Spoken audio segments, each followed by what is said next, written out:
Perfect.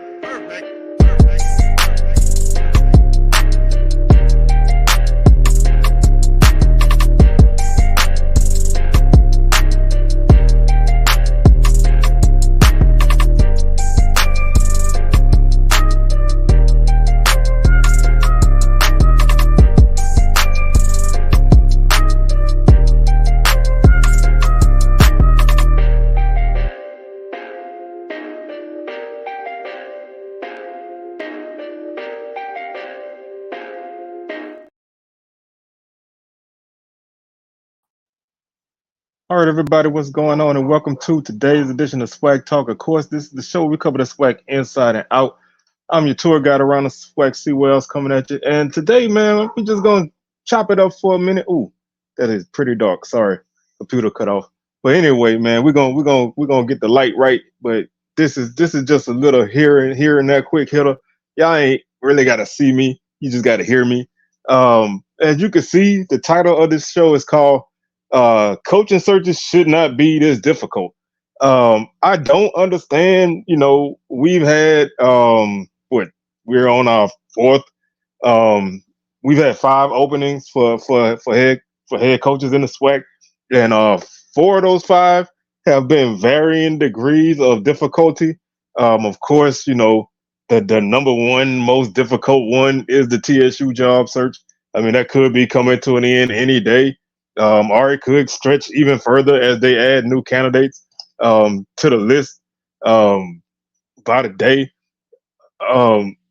We've talked a lot about that one at length, and I don't really want to spend a lot of time talking about that one again because it's not really that important as far as what's going on.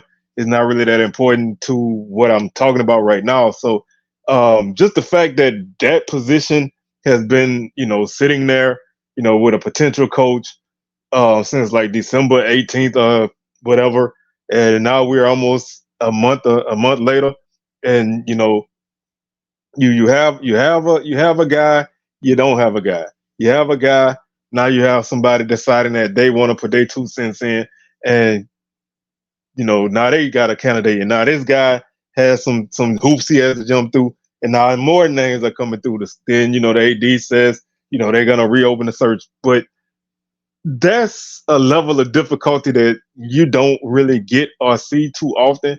The Florida A&M situation, I don't know a lot about it, so I'm not going to speak in terms of facts. But, knowing that the candidate for this job is somebody that the fan base doesn't want, it is a huge thing.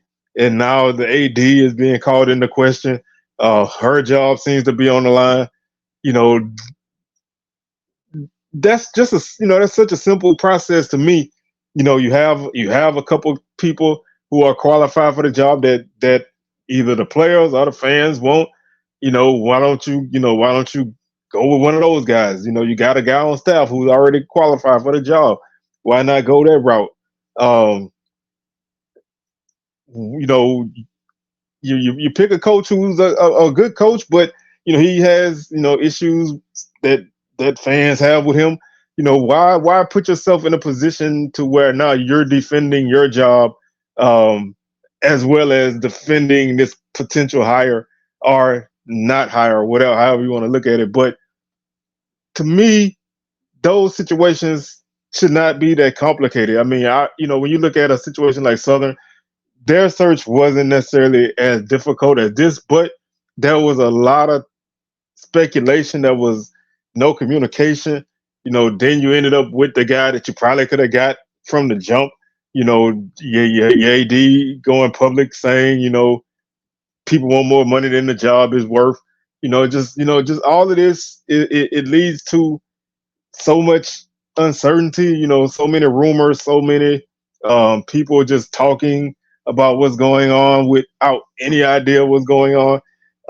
The lack of transparency is something that I've seen a lot of people say about a lot of these situations.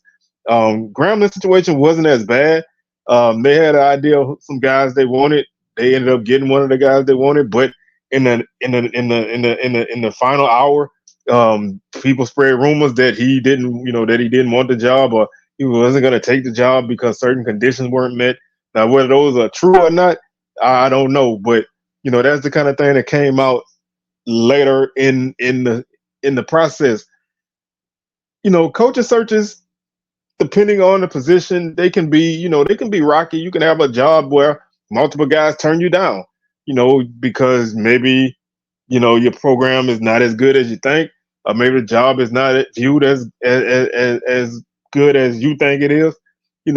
Varying other issues, pay, all of that. So you have those kind of jobs where you go to your plan A, they turn you down. You go to your plan B, they turn you down. You go to plan C, they turn you down.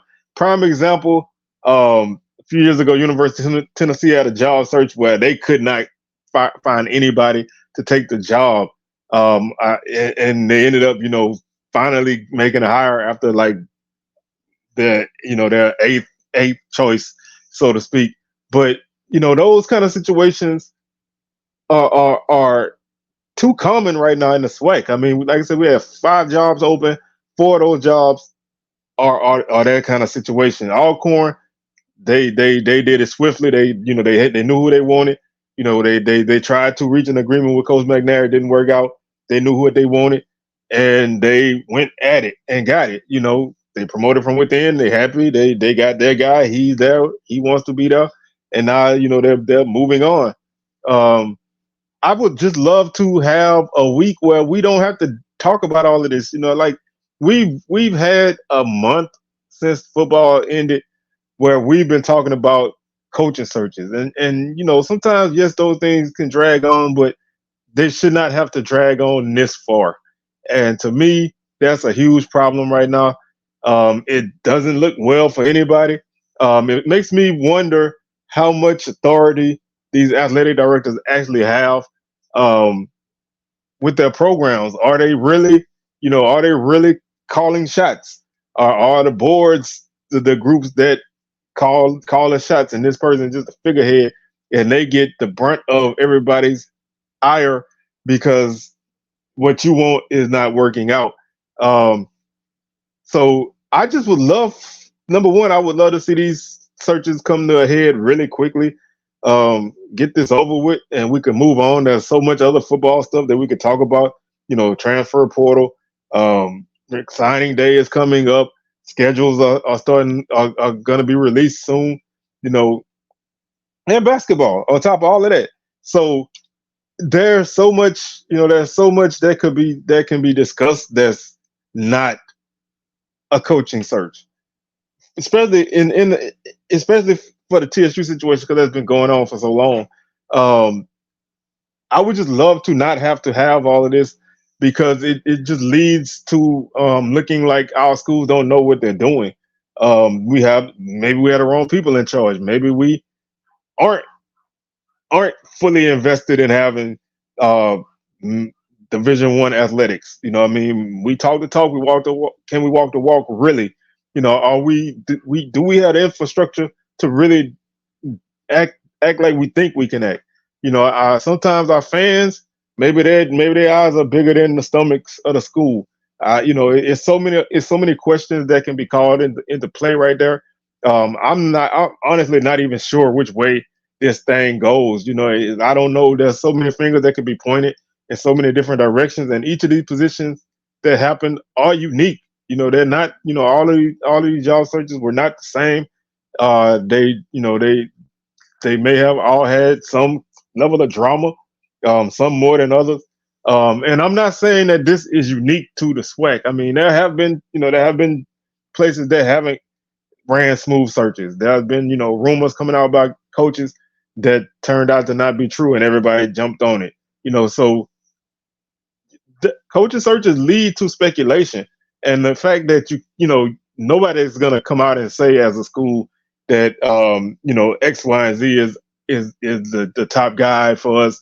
We're interviewing these 4 guys or nothing like that. So you're not gonna get that from anybody's school. But the fact that there, to varying levels of degree, there was no leaks or nothing from a lot of places, and it just led to so much wild speculation and anger amongst the fans, because they don't know what you're doing. and then you trot out a name and it's not a name that they like or want, and then you have them turning everything upside down. So I would just love for the next time this happens, and the way the SWAC has been going the last couple of years, jobs will be coming open again next year. There is zero stability in the SWAC anymore in terms of coaches. I mean, we don't know. Maybe Coach McNair ends up at Texas Southern. He would still be one of the longest tenured coaches in terms of actual years coaching in the SWAC, but he would be at a new program, so his tenure as as a current coach would not be the same. So right now, we're sitting at Connell Manor, and then a bunch of guys. Let's see, I think it's Connell Manor, and then Coach McDowell, Coach Robinson at Bama State, and then after that group, then you have the second year guys. T.C. Taylor, Alonzo Hampton, Coach Raymond Woody, Coach Wade at Valley.